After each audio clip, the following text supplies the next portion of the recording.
কারো বলার ক্ষমতা নাই আসমানে ফেরেশতাদের সংখ্যা কত। এই ফেরেশতা, অগণিত ফেরেশতার ভিতর হইতে মাত্র 4 জন ফেরেশতা হলো প্রসিদ্ধ ফেরেশতা। এই প্রসিদ্ধ ফেরেশতার মধ্য হতে মাত্র একজন ফেরেশতা হলো সরদার, মুআল্লিমুল মালাইকা, সাইয়্যিদুল মালাইকা যাকে বলা হয়, ফেরেশতাদের সরদার। ফেরেশতাদের মধ্য হতে যে ফেরেশতার মর্যাদা সবার থেকে বেশি, সেই ফেরেশতার নাম হলো জিবরাইল আলাইহিস সালাম। এই জিবরাইল ফেরেশতার কেন এত দাম? বলে এই জিবরাইল ফেরেশতার সাথে কোরআনের স্পর্শ লাগছে। আমার আপনার নবীর উপরে দীর্ঘ 23 বছর লাগাইয়া যে কোরআন নাজিল হয়েছে, এই কোরআন নবীদের কাছে যেই ফেরেশতা বহন করে আনছে, যেই ফেরেশতা নবীজির উপরে কোরআন নাজিল করছেন, সেই ফেরেশতার নাম কি বলেন তো? সেই ফেরেশতার নাম কি? যেই ফেরেশতা কোরআন বহন করে নবীর কাছে আসছে, সেই ফেরেশতার নাম কি? জিবরাইল আলাইহিস সালাম। যেহেতু কোরআন বহন করাকারী ফেরেশতা হলো জিবরাইল, জিবরাইলের সাথে যেহেতু কোরআনের সম্পর্ক হয়েছে, কোরআনের স্পর্শ লেগেছে, এই কারণে আল্লাহ তাআলা ফেরেশতাদের ভিতর হইতে জিবরাইল ফেরেশতার মর্যাদা সবার মধ্যে করে দিয়েছেন। ফেরেশতাদের ভিতরে সব থেকে মর্যাদাবান ফেরেশতা হলো জিবরাইল আলাইহিস সালাম। কেন? তার সাথে কোরআনের স্পর্শ লাগছে। কোরআন বহনকারী ফেরেশতা হলো জিবরাইল আলাইহিস সালাম। কোরআন যেহেতু দামি, জিবরাইল ফেরেশতার সাথে কোরআনের স্পর্শ লাগছে, এই কারণে জিবরাইল ফেরেশতার মর্যাদাও কি বেশি। নবীর উম্মতের দল আল্লাহ তাআলা এই দুনিয়ার ভিতরে লক্ষাধিক নবী রাসূল প্রেরণ করছেন। লক্ষাধিক নবী রাসূল আল্লাহ প্রেরণ করছেন মানুষদেরকে হেদায়েতের জন্য, মানুষদেরকে পথ দেখানোর জন্য। এই লক্ষাধিক নবী রাসূলদের মধ্যে হইতে সবার শীর্ষে যেই নবীর মর্যাদা, সব থেকে সরদার যেই নবী, সাইয়্যিদুল আম্বিয়া নবী, সেই নবী হলো আমার আপনার নবী জনাবে মুহাম্মদুর রাসূলুল্লাহ সাল্লাল্লাহু আলাইহি ওয়াসাল্লাম। সুবহানাল্লাহ। আমার আপনার নবী হলো সাইয়্যিদুল মুরসালিন, সাইয়্যিদুল আম্বিয়া, নবীদেরও সরদার হলো আমার আপনার নবী। কেন আমার আপনার নবীর এত সম্মান? বলে আমার আপনার নবীর উপরে কোরআন নাজিল হয়েছে। কোরআন নাজিল যেহেতু আমার আপনার নবীর উপরে হয়েছে, কোরআন যেহেতু আমার আল্লাহ আমার আপনার নবীকেই দিয়েছেন, এই কারণে আমার আপনার নবীর সম্মান সমস্ত নবীদের থেকেও ঊর্ধ্বে। সুবহানাল্লাহ। আমার আপনার নবীর সম্মান সমস্ত নবীদের থেকেও বেশি। আল্লাহর পরে দুনিয়ার ভিতরে যার মর্যাদা সব থেকে বেশি, তিনি হলেন আমার আপনার নবী জনাবে মুহাম্মদুর রাসূলুল্লাহ সাল্লাল্লাহু আলাইহি ওয়াসাল্লাম। কেন? আমার আপনার নবীর সাথে কোরআনের স্পর্শ লাগছে। এ নবীর উম্মতের দল, পৃথিবীর ভিতরে অনেক শহর আছে, অনেক রাষ্ট্র আছে, অনেক কান্ট্রি আছে। পৃথিবীর ভিতরে যত রাষ্ট্র আছে, যত শহর আছে, সব শহর থেকে 2টা শহরের মর্যাদা সব থেকে বেশি। এই 2টা শহর, একটা হলো মক্কাতুল মুকাররমা আর একটা হলো মাদিনাতুল মুনাওয়ারা। পৃথিবীর ভিতরে যত শহর আছে, সব থেকে 2টা শহরের দাম সব থেকে বেশি। একটা হলো মক্কা, মক্কা এটা আদবের সাথে বলতে হবে মক্কাতুল মুকাররমা। আরেকটা হলো মাদিনা, আদবের সাথে বলতে হবে আল মাদিনাতুল মুনাওয়ারা। কেন এই 2 শহরের দাম বেশি? বলে এই 2 শহরেই যেহেতু কোরআন নাজিল হয়েছে, কোরআন মক্কায় নাজিল হয়েছে, মদিনায় নাজিল হয়েছে, এই 2টা শহরেই যেহেতু কোরআন অবতীর্ণ হয়েছে, এই কারণে সমস্ত শহর থেকে, পৃথিবীর যাবতীয় শহর থেকে মক্কা মদিনার সম্মান সব থেকে ঊর্ধ্বে। সুবহানাল্লাহ। মক্কা মদিনার সম্মান পৃথিবীর সব শহর থেকে বেশি। কেন? এই দুই শহরেই কোরআন নাজিল হয়েছে। কোরআনের কিছু অংশ নাজিল হয়েছে মক্কায়, আবার কিছু অংশ নাজিল হয়েছে মদিনায়। এই কারণে দেখবেন কোরআনের বিভিন্ন সূরায় লেখা আছে মক্কি সূরা, আর কিছু সূরার শুরুতে লেখা আছে মাদানী সূরা। যে সমস্ত সূরা মক্কায় নাজিল হয়েছে সেই সব সূরার শুরুতে লেখা আছে মাক্কিয়া, আর যেই সমস্ত সূরা নাজিল হয়েছে মদিনায় এই সমস্ত সূরার শুরুতে লেখা আছে মাদানিয়া। কেন? কিছু নাজিল হয়েছে মক্কায়, কিছু নাজিল হয়েছে কোথায়? মদিনায়। এই কারণে এই দুই শহরেই যেহেতু কোরআন নাজিল হয়েছে, এই কারণে সমস্ত শহর থেকে এই দুই শহরের মর্যাদা সবার উপর। মুসলমান ইমানদার, এই কোরআন নাজিল হয়েছে যেহেতু এই রমজান মাসে, এই সময় তো বহুত আছে, মাস তো বহুত আছে, কিন্তু সব মাসেই তো কোরআন নাজিল হয় নাই। এই রমজান মাসেই যেহেতু কোরআন নাজিল শুরু হয়েছে, এই রমজান মাসেই যেহেতু কোরআন নাজিল হয়েছে, এই কারণে 12টি মাসের মধ্যে হইতে রমজান মাসের সম্মান সব মাসের ঊর্ধ্বে। সুবহানাল্লাহ। রমজান মাসের মর্যাদা সব মাস থেকে ঊর্ধ্বে, শীর্ষে। তার কারণ হলো এই রমজান মাসে কোরআন নাজিল শুরু হয়েছে। আল্লাহ তাআলা বলেন, ইন্না আনজালনাহু ফি লাইলাতিল কদর ওয়া মা আদরাকা মা লাইলাতুল কদর লাইলাতুল কদরি খায়রুম মিন আলফি শাহর। আল্লাহ বলেন, এই কোরআন আমি আল্লাহ নাজিল করছি কদরের রাত্রে। কদরের রাত্রে আল্লাহ কোরআন নাজিল করেছেন। এই কদর যেহেতু রমজান মাসের ভিতরে, এই কারণে কোরআন নাজিল হয়েছে রমজান মাসে। রমজান মাসেই কোরআন নাজিল শুরু হয়েছে, রমজান মাসের কদরের রাত্রেই কোরআন নাজিল শুরু হয়েছে। যেহেতু এই রমজান মাসে কোরআন নাজিল হয়েছে, এই কারণে রমজান মাসের সম্মান সব মাস থেকে বেড়ে গেছে। কোরআনের স্পর্শ লাগছে রমজানের সাথে, এই কারণেই কোরআনের সম্মান সব মাস থেকে ঊর্ধ্বে করে দিয়েছেন আল্লাহ তাআলা। এ নবীর উম্মতের দল, এই কোরআনের সাথে স্পর্শ লাগার কারণে একটা সস্তা দামের কাপড়ের দাম বেড়ে যায়। কেমনে? দেখবেন কোরআনকে হেফাজত করার জন্য আমরা কি বানাই? কোরআনের গিলাফ বানাই, কোরআনের কাবার বানাই, জুজদান বানাই, কাপড় দিয়া কি বানাই? কোরআনকে পেঁচায় রাখার জন্য একটা কি বানাই? একটা জুজদান বানাই, একটা কাবার বানাই। কোনো সময় দেখা যায় কাবারটা ময়লা হয়ে গেলে যখন বাইরে রোদ্রে দেওয়া হয়, শুকানোর জন্য দেওয়া হয়, ধুয়ে শুকানোর জন্য রোদ্রে দেওয়া হয়, অনেক সময় যদি মাটিতে পড়ে যায়, কোনো পথিক যদি সেখান থেকে যাওয়ার সময় এই কাপড়ের টুকটাটার সাথে কোরআনের এই গিলাপের সাথে কাবারের সাথে যদি একটু লাথি লেগে যায়, কি বলে? সেটাকে বুকে তুলে সালাম করে কি করে না? করে কি করে না?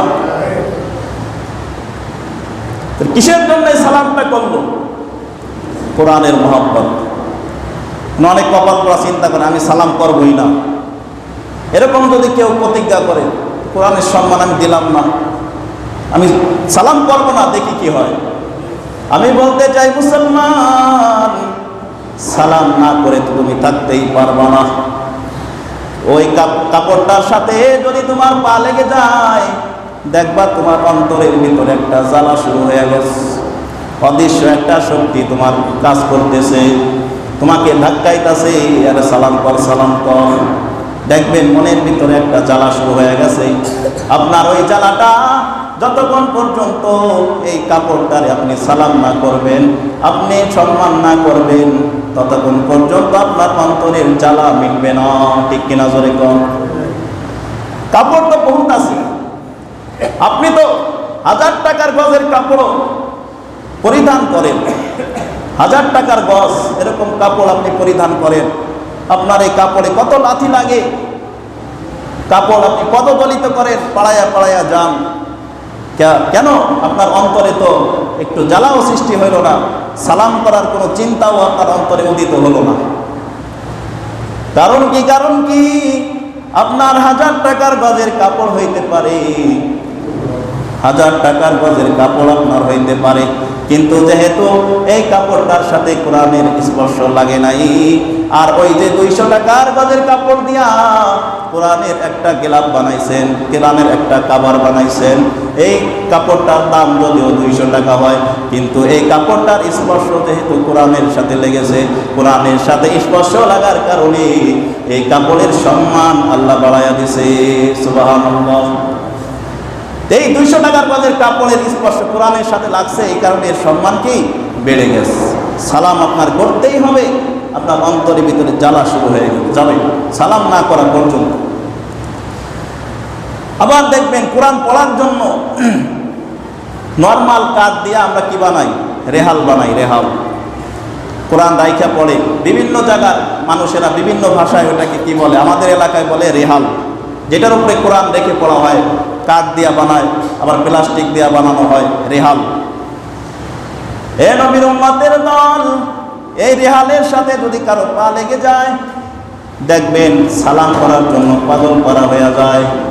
ওই বাজারের নরমাল প্লাস্টিক দিয়া রেহাল বানানো হয়েছে, এই রেহালের সাথে যদি কারো পা লেগে যায়, দেখবেন সালাম করার জন্য পাগল হয়ে যায়। কিন্তু এর বিপরীত, আপনার ঘরে দামি কাঠের ফার্নিচার আছে, নামি দামি কাঠ দিয়া কত সুন্দর ফার্নিচার আপনি ঘরে বসছেন, ঘরটারে সাজাইছেন, এই ফার্নিচারের সাথে কত লাথি লাগে, কত ঝাড়ুর বাড়ি লাগে, আপনার অন্তরে সালাম করার কোনো অনুভূতিও সৃষ্টি হয় না। ঠিক কিনা জোরে কর। আপনার ঘরের দামি কাঠ ফার্নিচার, এগুলো তো 3 বেলায় আপনি ঝাড়ু দিয়ে বাইরান, কিন্তু সালাম করা লাগবে, এটার সালাম তো করেনি না, সালাম করার কোনো চিন্তা চেতনা অন্তরে জাগে না। কিন্তু এই বাজারে সস্তা দামের কাঠ, যেটা দিয়ে কোরআন রাখার জন্য রেহাল বানাইছে, এটার সাথে একটু পা লাগার সাথে সাথেই বুকে তুলে আপনি সালাম করার জন্য পাগল হয়ে যান। তার কারণ হলো এটার সাথে কোরআনের স্পর্শ লাগছে। ঠিক না বেঠিক জোরে কর। কোরআনের স্পর্শ লাগার কারণে এই নরমাল কাঠের সম্মান কি হয়ে গেছে, বেড়ে গেছে। এ নবীর উম্মতের দল, ঠিক তদ্রূপ এই কোরআনের সম্পর্ক কোনো ব্যক্তির সাথে যদি হয়, কোনো ব্যক্তির সাথে যদি এই কোরআনের সম্পর্ক হয়, সেই ব্যক্তির সম্মানটাও আল্লাহ সবার উপরে করে দেয়। সুবহানাল্লাহ।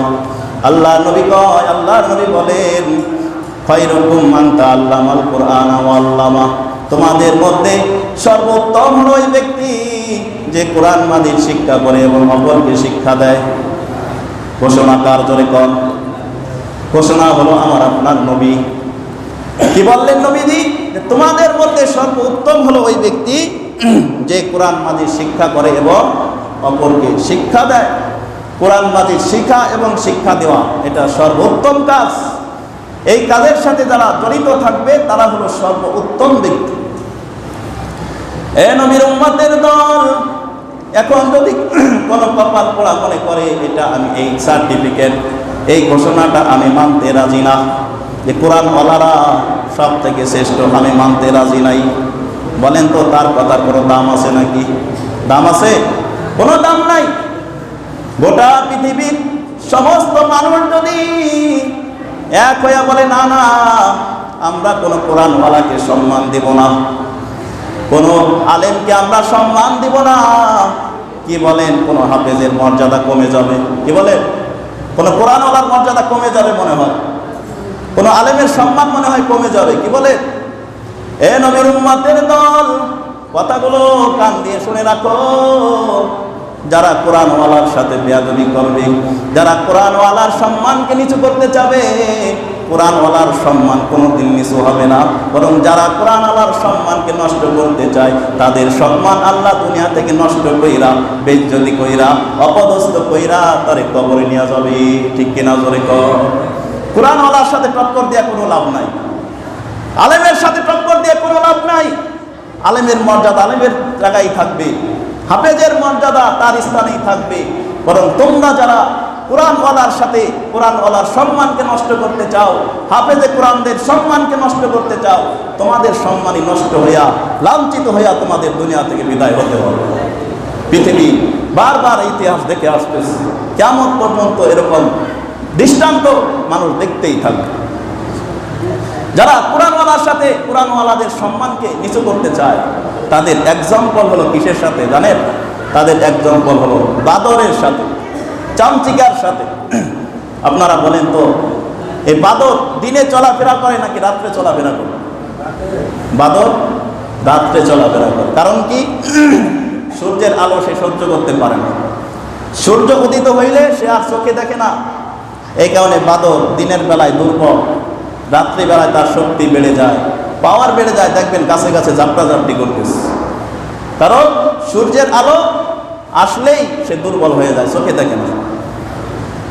এখন যদি গোটা পৃথিবীর বাদর এক হইয়া বিক্ষোভ করে দিনের বেলা এসা, সূর্যের আলো আমরা দুনিয়ায় পৌঁছাইতেই দেব না, সূর্যের বিরুদ্ধে আমরা বয়কট করলাম, সূর্য যেন আলো দুনিয়ায় না দিতে পারে আমরা বয়কট করলাম। পৃথিবীর সমস্ত বাদর চামচিকারা যদি এরকম কি করে, সূর্যের বিরুদ্ধে বয়কট করে, সূর্যের বিরুদ্ধে আন্দোলন করে, সূর্যের আলোতে এরাই সরকার হয়ে যাবে, কিন্তু সূর্যের কিছু যাবেও না, আসবেও না। কি বলেন? ঠিক না বেঠিক জোরে কর। সূর্যের কিছুই হবে না, সূর্য সূর্য জায়গায় থাকবে। বরং কি হবে? চামচিকার দল, বাদরের দল পুরে বর্ষ হয়ে যাবে সূর্যের গরমে, সূর্যের তাপ।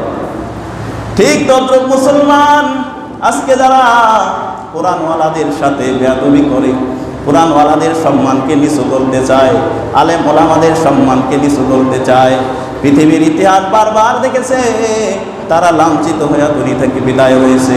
ভবিষ্যতে যারা কোরআনওয়ালাদের সাথে বেয়াদবি করবে, আলেম ওলামাদের সাথে বেয়াদবি করবে, তাদের অবস্থাও একই দশা হবে। এই কারণে এই সম্মান কোনো দুনিয়ার মানুষের দেওয়া নয়। এই সম্মান হলো যিনি আসমানের মালিক তার পক্ষ থেকে দেওয়া। এই সম্মান হলো যিনি জমিনের মালিক তার পক্ষ থেকে দেওয়া। যার ইশারায় চন্দ্র উদিত হয় তার পক্ষ থেকে দেওয়া, যার ইশারায় সূর্য উদিত হয় তার পক্ষ থেকে দেওয়া, যার ইশারায় সন্ধ্যা নামে তার পক্ষ থেকে দেওয়া, যার ইশারায় রাত্র আসে তার পক্ষ থেকে দেওয়া। ঠিক না বেঠিক জোরে কম? এই সম্মান কোনো মানুষের দেওয়া নয়। সুতরাং সাবধান, কোরআনওয়ালার সাথে কোনোদিন পাল্টা নিয়েন না। মুসলমান ইমানদার, কোরআনওয়ালার এত সম্মান। আল্লাহর নবী বলেন, ইউকালু লিসাহিবিল কুরআন ইকরা ওয়ারতাকি ওয়ারাতিল কামা কুনতা তুরাতিলু ফিদ দুনিয়া ফাইন্না মানজিলাতাকা ইনদা আখিরি আয়াতিন তাকরাউহা।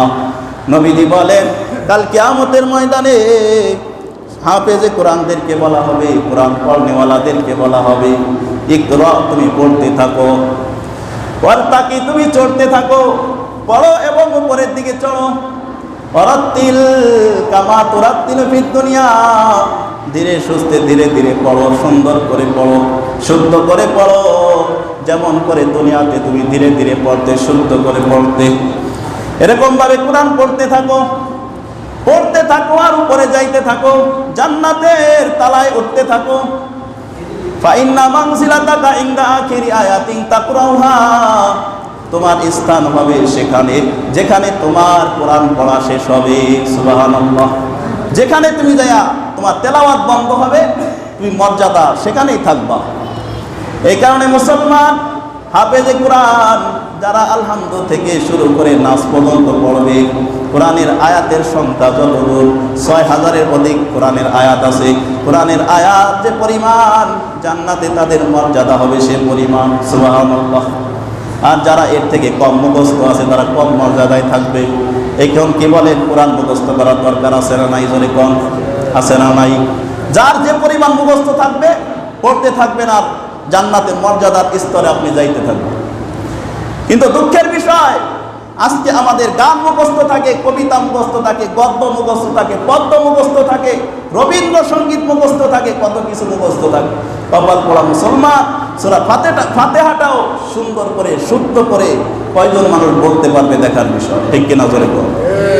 অনেকে আছে মুখস্থ আছে কিন্তু পাইকারি মুখস্থ। পাইকারি মুখস্থ বুঝে কোনো শুদ্ধ না, অশুদ্ধভাবে মুখস্থ, এটারে কয় পাইকারি মুখস্থ। শুদ্ধভাবে আজকে কয়টা মুসলমান সূরা ফাতিহাটা শোনাইতে পারবে শুদ্ধ করে? আমার তো মনে হয় এরকম মানুষের সংখ্যা খুবই কম হবে। এই কারণে মুসলমান বলতে চাই, কোরআন মুখস্থ করার চেষ্টা করতে হবে। ফজিলতপূর্ণ সূরাগুলো মুখস্থ করো। সূরা ইয়াসিন মুখস্থ রাখো, সূরা ওয়াকিয়া মুখস্থ রাখো, আর রহমান মুখস্থ রাখো। সূরা ফাতিহা মুখস্থ রাখো, নামাজের সূরাগুলো মুখস্থ রাখো। কাল কিয়ামতের ময়দানে কোরআন তুমি পড়তে থাকবা আর উপরে উঠতে থাকবা। সুবহানাল্লাহ। এই কারণে কোরআন মুখস্থ করতে হবে। আল্লাহ নবী বলেন, ইন্নাল্লাযী লাইসা ফি জাওফিহি শাইউম মিনাল কুরআন কাল বাইতিল করিব। আল্লাহর নবী বলে, যেই সিনার ভিতরে কোরআন নাই, কোরআনের কোনো অংশ নাই, আল্লাহ নবী বলেন এই সিনাটা হলো কাল বাইতিল করিব, খালি ঘরের মতো, খালি বিটার মতো।